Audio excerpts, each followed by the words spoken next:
ಅಮೆರಿಕದ ವ್ಯಕ್ತಿಗೆ ಭಾರತದ ಕನಸು, ದೆಹಲಿಗೆ ಬಂದು ಸೆಟಲ್ ಆಗೋ ಮನಸ್ಸು. ಅಮೆರಿಕದಲ್ಲಿ ಇರೋ NRIಗಳು ಭಾರತಕ್ಕೆ ಬರೋಕೆ ಹಂಬಲಿಸ್ತಾರೆ.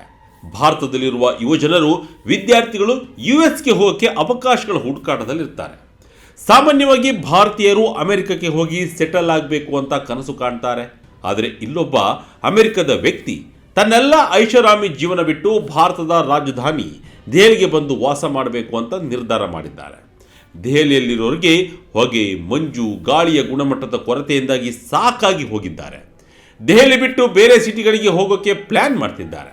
ಇಂತಹ ಹೊತ್ತಿನಲ್ಲಿ US ಸ್ವಚ್ಛ ಪರಿಸರ, ಶುದ್ಧ ಗಾಳಿ ಮತ್ತು ಸುಂದರ ಪ್ರಪಂಚವನ್ನು ಬಿಟ್ಟು ಇಲ್ಲಿಗೆ ಬರ್ತೀನಿ ಅಂತಿರೋದಕ್ಕೆ ಏನು ಕಾರಣ?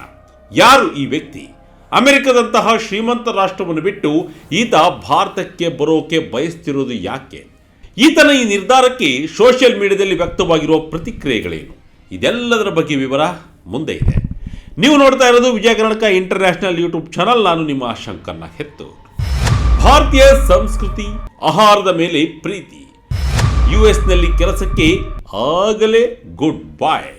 ನಾವೀಗ ಮಾತನಾಡ್ತಾ ಇರೋದು ಅಮೆರಿಕದ ಸುಮಾರು 35 ವರ್ಷ ವಯಸ್ಸಿನ ಒಬ್ಬ ವ್ಯಕ್ತಿಯ ಬಗ್ಗೆ. ಈತ ಅಮೆರಿಕದ ಟೆಲಿವಿಷನ್ ಇಂಡಸ್ಟ್ರಿಯಲ್ಲಿ ಕೆಲಸ ಮಾಡಿ ಚಿಕ್ಕ ವಯಸ್ಸಿನಲ್ಲೇ ಸಾಕಷ್ಟು ಹಣ ಸಂಪಾದಿಸಿ ಅರ್ಲಿ ರಿಟೈರ್ಮೆಂಟ್ ಪಡ್ಕೊಂಡಿದ್ದಾರೆ. ಅಂದರೆ ರೆಗ್ಯುಲರ್ ಕೆಲಸದಿಂದ ನಿವೃತ್ತಿ ಪಡೆದು ಆರಾಮವಾಗಿ ಜೀವನ ಸಾಗಿಸುವಷ್ಟು ಹಣ ಈತನ ಹತ್ತಿರ ಇದೆ. ಆದರೆ ಇಷ್ಟೆಲ್ಲ ಇದ್ರೂ ಈತನಿಗೆ ಅಮೆರಿಕದ ಜೀವನ ಬೇಸರ ತಂದಿದೆ. ಅಲ್ಲಿನ ಸಾಮಾಜಿಕ ಸಮಸ್ಯೆಗಳು, ಜೀವನ ಶೈಲಿಯಿಂದ ಈತ ರೋಸಿ ಹೋಗಿದ್ದಾನೆ. ಜೀವನದಲ್ಲಿ ಏನಾದರೂ ಹೊಸತನ ಬೇಕು ಅಂತ ಹುಡುಕುತ್ತಿರುವಾಗ ಈತನ ಕಣ್ಣಿಗೆ ಬಿದ್ದಿದ್ದು ನಮ್ಮ ಭಾರತ, ಅದರಲ್ಲೂ ಪ್ರಮುಖವಾಗಿ ದೆಹಲಿ. ಈತ ರೆಡಿಟ್ ಸೋಷಿಯಲ್ ಮೀಡಿಯಾ ಪ್ಲಾಟ್ಫಾರ್ಮ್ನಲ್ಲಿ ತನ್ನ ಮನದ ಮಾತು ಹಂಚಿಕೊಂಡಿದ್ದಾನೆ. ನಾನು ಒಬ್ಬ ಅಮೆರಿಕನ್ ಬಿಳಿಯ ವ್ಯಕ್ತಿ. ನನಗೆ ಭಾರತೀಯ ಆಹಾರ ಅಂದರೆ ತುಂಬ ಇಷ್ಟ. ಭಾರತೀಯ ಮಹಿಳೆಯರು ಅಂದರೆ ಗೌರವ. ನನ್ನ ಕಂಪನಿಯಲ್ಲಿ ಕೆಲಸ ಮಾಡುವ ಹೆಚ್ಚಿನವರು ಭಾರತೀಯರೇ. ಹಾಗಾಗಿ ನಾನು ದೆಹಲಿಗೆ ಬಂದು ನೆಲೆಸಬೇಕು ಅಂತ ಅಂದ್ಕೊಂಡಿದ್ದೀನಿ. ಎಷ್ಟರ ಮಟ್ಟಿಗೆ ಸರಿ ಅಂತ ಪ್ರಶ್ನೆ ಕೇಳಿದ್ದಾರೆ. ದೆಹಲಿಯನ್ನ ಯಾಕೆ ಆರಿಸಿಕೊಂಡೆ ಅನ್ನೋದಕ್ಕೂ ಇವರ ಹತ್ತಿರ ಕಾರಣಗಳಿವೆ.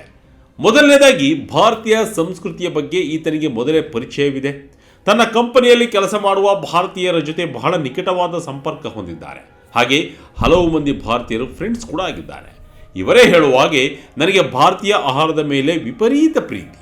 ದೆಹಲಿ ಅಂದರೆ ಕೇವಲ ನಗರವಲ್ಲ, ಅದೊಂದು ಭಾವನೆ ಅನ್ನೋದು ಈತನ ಅಭಿಪ್ರಾಯ. ಆದರೆ ಒಬ್ಬ ವಿದೇಶಿಯಾಗಿ ದೆಹಲಿಯಲ್ಲಿ ಜೀವನ ನಡೆಸುವುದು ಸಾಧ್ಯವೇ?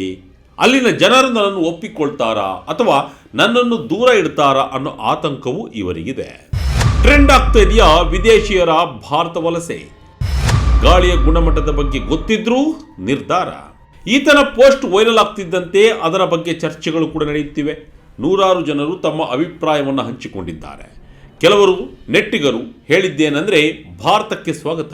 ಇಲ್ಲಿ ಬಿಳಿಯ ವ್ಯಕ್ತಿಗಳಿಗೆ ಅಂದರೆ ವಿದೇಶಿಯರಿಗೆ ತುಂಬ ಗೌರವ ಸಿಗುತ್ತೆ. ಜನರು ನಿಮ್ಮನ್ನು ಪ್ರೀತಿಯಿಂದ ಕಾಣ್ತಾರೆ. ನೀವು ಇಲ್ಲಿ ಖಂಡಿತ ಖುಷಿಯಾಗಿ ಇರಬಹುದು.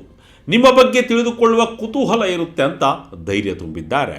ಇನ್ನು ಕೆಲವರು ದೆಹಲಿಯ ವಾಯು ಮಾಲಿನ್ಯದ ಬಗ್ಗೆ ಗಂಭೀರ ಎಚ್ಚರಿಕೆಯನ್ನು ಕೊಟ್ಟಿದ್ದಾರೆ. ದೆಹಲಿ ಅಂದ ಮೇಲೆ ಕೇಳಬೇಕೆ? ಹೆಚ್ಚಿನ ಜನರು ಈತನಿಗೆ ಎಚ್ಚರಿಕೆ ನೀಡಿದ್ದು ಅಲ್ಲಿನ ಏರ್ ಕ್ವಾಲಿಟಿ ಬಗ್ಗೆ. ಒಬ್ಬರು ಕಮೆಂಟ್ ಮಾಡಿ, ಬ್ರದರ್, ದೆಹಲಿಗೆ ಬರುವ ಮುನ್ನ ಅಲ್ಲಿನ ವಾಯು ಮಾಲಿನ್ಯದ ಬಗ್ಗೆ ಯೋಚನೆ ಮಾಡಿ. ಇದು ನಿಮ್ಮ ಆಯಸ್ಸನ್ನೇ ಕಡಿಮೆ ಮಾಡಬಹುದು. ಅಂದರೆ ಇನ್ನೊಬ್ಬರು ತಮಾಷೆಗಾಗಿ ನಿಮಗೆ ಸಂಸ್ಕೃತಿ ಮತ್ತು ಆಹಾರ ಬೇಕಿದ್ರೆ ದೆಹಲಿಗೆ ಬನ್ನಿ, ಆದರೆ ಶ್ವಾಸಕೋಶದ ಆರೋಗ್ಯ ಬೇಕಿದ್ರೆ ಬೇರೆ ಕಡೆ ನೋಡಿ ಅಂತ ಕಾಲೆಳೆದಿದ್ದಾರೆ. ಮತ್ತೊಬ್ಬರು ನೀವು ದೆಹಲಿಗೆ ಬಂದರೆ ಬಿಳಿಯಾಗಿಯೇ ಉಳಿಯೋದಿಲ್ಲ ಅಂತ ತಮಾಷೆನೂ ಕೂಡ ಮಾಡಿದ್ದಾರೆ. ಕೆಲವರು ದೆಹಲಿಯ ರಸ್ತೆಗಳಲ್ಲಿ ನಡೆಯುವ ವಂಚನೆಗಳು ಮತ್ತು ಭದ್ರತೆಯ ಬಗ್ಗೆಯೂ ಎಚ್ಚರಿಸಿದ್ದಾರೆ. ದೆಹಲಿಗೆ ಸುಂದರ ಇತಿಹಾಸವಿದೆ ನಿಜ, ಆದರೆ ಬೀದಿಗಳಲ್ಲಿ ಎಚ್ಚರಿಕೆಯಿಂದ ಇರಬೇಕು ಅಂತ ಸಲಹೆ ನೀಡಿದ್ದಾರೆ. ಹಾಗೆ ನೀವು ಕೇವಲ ದೆಹಲಿಗೆ ಮಾತ್ರ ಸೀಮಿತವಾಗಬೇಡಿ. ಭಾರತ ಅಂದರೆ ದೆಹಲಿ ಮಾತ್ರವಲ್ಲ, ಗೋವಾಗೆ ಹೋಗಿ ಅಲ್ಲಿನ ಸಮುದ್ರ ನೋಡಿ, ಕೇರಳದ ಹಚ್ಚ ಹಸಿರಿನ ಮಧ್ಯೆ ಟೀ ಕುಡಿಯಿರಿ, ಹಿಮಾಚಲ ಪ್ರದೇಶದ ಪರ್ವತಗಳಲ್ಲಿ ಶಾಂತಿ ಹುಡುಕಿ, ಈಶಾನ್ಯ ಭಾರತದ ಮಳೆಯನ್ನ ಆಸ್ವಾದಿಸಿ. ಹೀಗೆ ಭಾರತದ ಎಲ್ಲ ಮೂಲೆಗಳನ್ನು ಸುತ್ತಿ ನೋಡಿ, ಆಮೇಲೆ ನೀವು ಎಲ್ಲಿ ನೆಲೆಸಬೇಕು ಅಂತ ನಿರ್ಧಾರ ಮಾಡಿ ಅಂತ ಹೇಳಿದ್ದಾರೆ. ಅಂತಿಮವಾಗಿ ದೆಹಲಿಯ ನಿವಾಸಿಯೊಬ್ಬರು ಒಂದು ಪ್ರಾಕ್ಟಿಕಲ್ ಸಲಹೆ ಕೊಟ್ಟಿದ್ದಾರೆ. ನಾನು ದೆಹಲಿಯಲ್ಲೇ ಹುಟ್ಟಿ ಬೆಳೆದವನು, ನನಗೆ ಇಲ್ಲಿನ ಮಾಲಿನ್ಯ ಅಭ್ಯಾಸವಾಗಿ ಬಿಟ್ಟಿದೆ. ಆದರೆ ಅಮೆರಿಕದಿಂದ ಬರುವ ನಿಮಗೆ ಇದು ಕಷ್ಟವಾಗಬಹುದು. ಹಾಗಾಗಿ ನೀವು ಮೊದಲೇ ಬಂದು ಇಲ್ಲಿ ಮನೆ ಖರೀದಿ ಮಾಡಬೇಡಿ. 1 ವರ್ಷ ಬಾಡಿಗೆಗಿರಿ. ಎಲ್ಲ ಋತುಮಾನಗಳನ್ನು ನೋಡಿ, ಮಾಲಿನ್ಯ ಹೆಚ್ಚಾದಾಗ ಬೇರೆ ಕಡೆ ಪ್ರವಾಸ ಮಾಡಿ, ನಿಮಗೆ ಇಲ್ಲಿನ ಜೀವನ ಶೈಲಿ ಒಗ್ಗಿಸಿಕೊಂಡರೆ ಮಾತ್ರ ಇಲ್ಲೇ ಉಳಿಯಿರಿ ಅಂತ ಅತ್ಯುತ್ತಮ ಸಲಹೆ ಮಾಡಿದ್ದಾರೆ. ದೆಹಲಿ ಅನ್ನೋದು ಆಧುನಿಕ ಸೌಲಭ್ಯಗಳು ಮತ್ತು ಪುರಾತನ ಇತಿಹಾಸದ ಸಮ್ಮಿಲನ. ಇಲ್ಲಿ ಮೆಟ್ರೋ ಇದೆ, ದೊಡ್ಡ ಮಾಲ್ಗಳಿವೆ, ಜೊತೆಗೆ ಕೆಂಪು ಕೋಟೆಯಂತಹ ಐತಿಹಾಸಿಕ ತಾಣವೂ ಇದೆ. ಅಮೆರಿಕದಂತಹ ದೇಶ ಬಿಟ್ಟು ನಮ್ಮ ಭಾರತಕ್ಕೆ ಬರಲು ಹಂಬಲಿಸುತ್ತಿರುವ ಈ ವ್ಯಕ್ತಿಯ ಬಗ್ಗೆ ನಿಮಗೆ ಹೇಗೆ ಅನಿಸ್ತಾ ಇದೆ? ದೆಹಲಿಯ ಮಾಲಿನ್ಯದ ನಡುವೆಯೂ ಭಾರತದ ಸಂಸ್ಕೃತಿ ವಿದೇಶಿಯರನ್ನು ಸೆಳೆಯುತ್ತಿದೆ ಅಂದರೆ ಅದು ನಮ್ಮ ಹೆಮ್ಮೆ.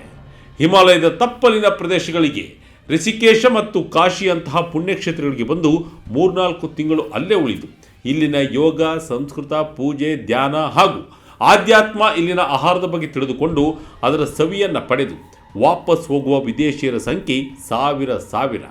ಆದರೆ ಇಲ್ಲೇ ಬಂದು ಸೆಟ್ಲ್ ಆಗ್ತೀನಿ ಅನ್ನೋರ ಸಂಖ್ಯೆ ತೀರಾ ವಿರಳ. ಆದರೆ ಇತ್ತೀಚಿನ ಈ ಟ್ರೆಂಡ್ ಹೆಚ್ಚಾಗ್ತಾ ಇದೆ. ಇದರ ಬಗ್ಗೆ ನಿಮಗೆ ಏನು ಅನಿಸುತ್ತೆ? ಕಮೆಂಟ್ ಮಾಡಿ ತಿಳಿಸಿ. ಇದಾಗಿತ್ತು ಈ ಕ್ಷಣದ ಇಂಟ್ರೆಸ್ಟಿಂಗ್ ಸ್ಟೋರಿ. ಇದೇ ರೀತಿಯ ಸ್ಟೋರಿಗಾಗಿ Vijaya Kanaka international YouTube channel, Facebook channel follow ಮಾಡ್ತಾ ಇರಿ. ಧನ್ಯವಾದಗಳು.